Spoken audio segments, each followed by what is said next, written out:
Trupang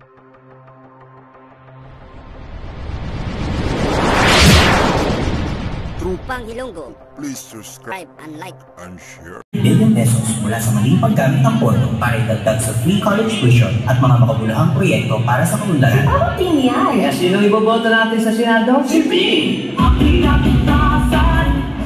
Kaso for Senate number 30 sa balota. Magandang hapon sa ating lahat. Sa loob ng napakahabang panahon, ang bawat mamamayang Pilipino ay may mga munti at matataas na pangarap para sa kanyang sarili, sa kanyang pamilya, at sa kanyang inang bayan. Pangarap na magkaroon ng matatag na trabaho para maging maayos ang kanyang buhay. Pangarap na laging may pagkain sa pagkainan. Pangarap na may taguyod ang pag-aaral ng kanyang mga anak para sa kanilang magandang kinabukasan.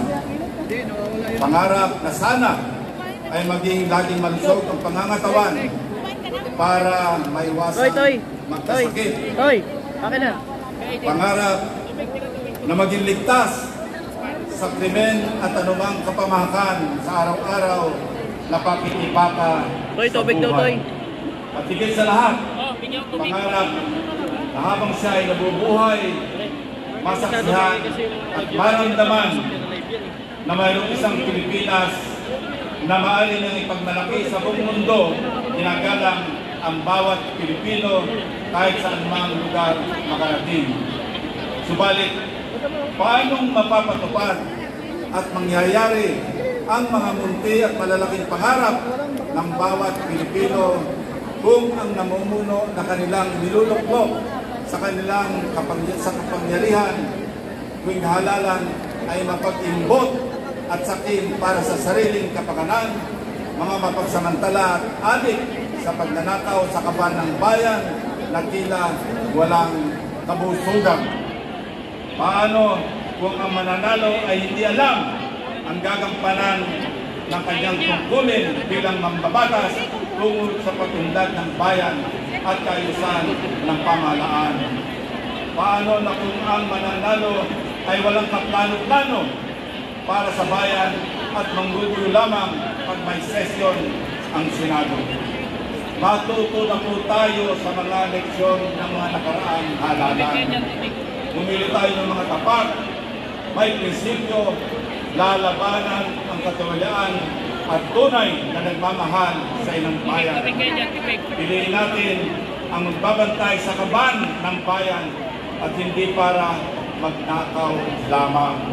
Pumili tayo ng hindi malalasing sa kapangyarihan at tunay na maglilingkod para matupad ang mga munti at matataas na pangarap ng bawat mamamayan.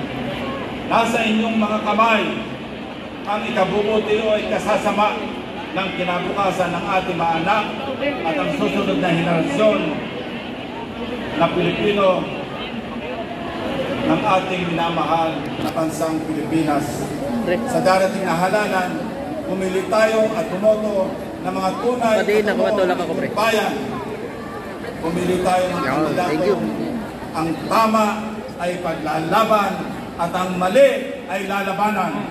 Mabuhay ang alyansa para sa bagong Pilipinas. Mabuhay ang mamamayang Pilipino. Maraming salamat po. Muli mga kababayan, number 30, Irving Lacson. Magandang hapon po sa ating lahat. Unang-una, nais ko pasalamatan ng ating sa magandang panahon na binigay sa atin at sa malusog na pangatawan na ibigay sa atin. Lagi tayong ligtas sa kapahamakan. Sa ating mga government officials, di ba siguro sa isang lahat na nandito sa inyong lahat, magandang hapon po sa ating lahat. Alam niyo po, naisip ko lang, na-realize ko lang lahat talaga dito sa bansa natin. Kasi naawa ako sa ating mga kababayan na naghihirap na nagugutom. Kasi hindi, kung isipin lang natin, tuwing nag-aaway ang mga leader natin, tuwing pag may nahalal, inaatake, hinihila pababa, Alam nyo, hindi naman sila ang naghihirap. Hindi ang mga opisyal naghihirap. Ang naghihirap ang sambayanang Pilipino. Ang mga mamamayan ng mga mahirap, lalo silang nagugutom. Kailangan ma-realize natin yan. Kung sino yung hinalal ng tao, respetuhin natin, pagbigyan ng pagkakataon na magserbisyo para ipakita ang kanyang kakayahan na matulungan ng ating mga kababayan. Alam mo, tingnan mo ang bansa natin. Tingnan nyo po, kung isipin natin mabuti, tingnan nyo po ang bansa natin. Mula noon hanggang ngayon, ano nagiging development? Ano naging asenso ng mga pamilyang Pilipino? Mas maraming naghirap, maraming nagugutom. Ako man po, naranasan ko yan. Kaya ramdam ko ang bawat hirap, gutom ng mga mahirap na tao. Kaya ko nasabi ito dahil ang epekto ng pagbabangayan ng mga nasa gobyerno, pag-atake ng paghihila ng mga nakaupo, alam nyo, isa yan sa dahilan para magkaroon ng tagumpay ang ating bansa. Para pagkaroon ng kasaganahan at success ang ating bansa. Ang bawat Pilipino, lalo na gutom.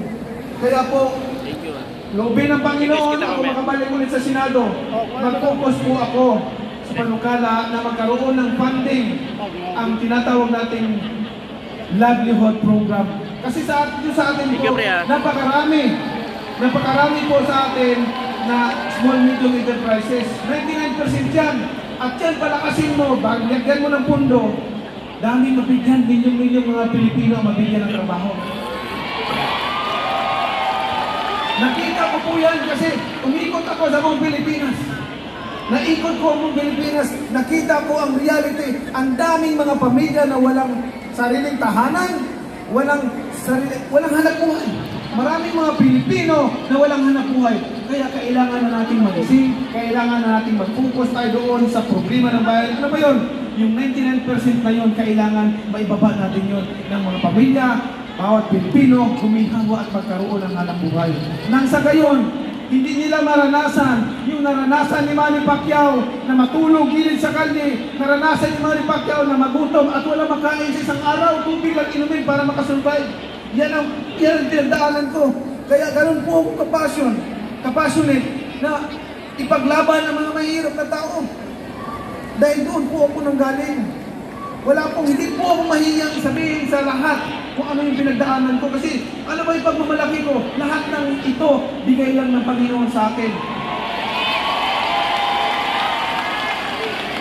I became successful as a boxer. Not because of my own strength, but because of God's love, mercy. Blessing. Yun po. Nagtagumpay tayo. At pasalamat ako sa Panginoon at ginamit niya ako na makapagdala ng karangalan sa ating bansa at maging proud tayo mga Pilipino.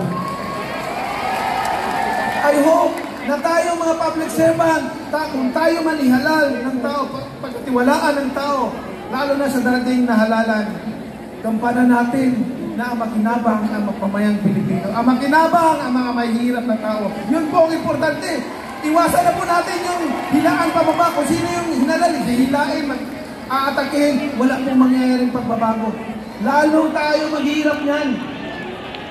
Isipin natin, mga matatalino tayo, mga kababayan ko.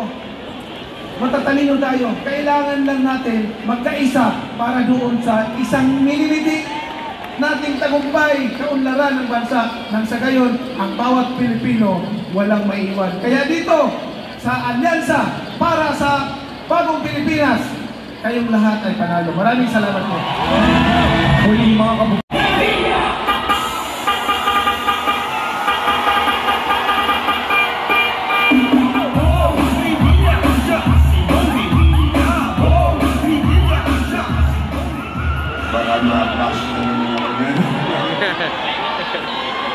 Magandang gabi, Pasay!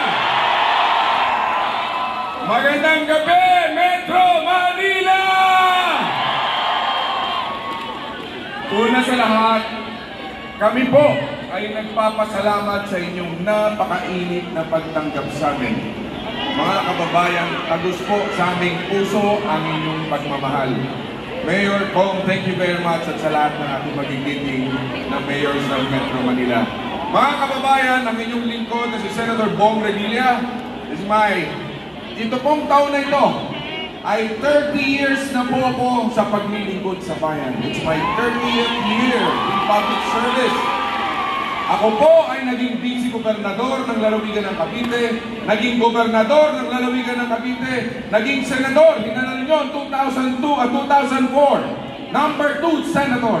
Noong 2010, hinalal nyo ko number 1 senator. Yung pagkakahalal sa akin ng number 1, doon na nagka-leche-leche si Bong Revilla. Akala tatakbo na ako sa mas mataas na posisyon.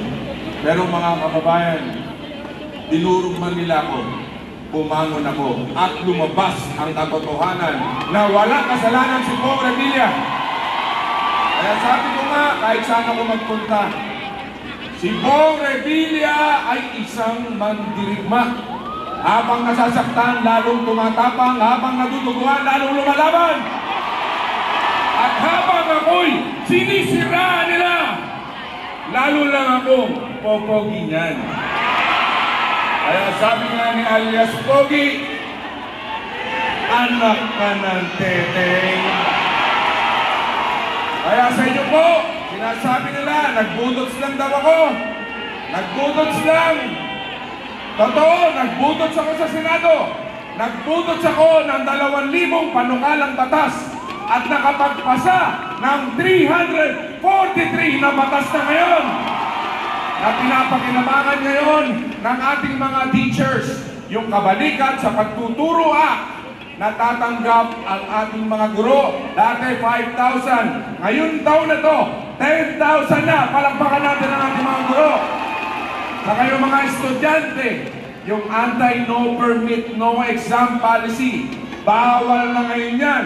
Dahil sa ating batas, kahit hindi fully paid ang ating mga kabataan, pwede silang mag-exam.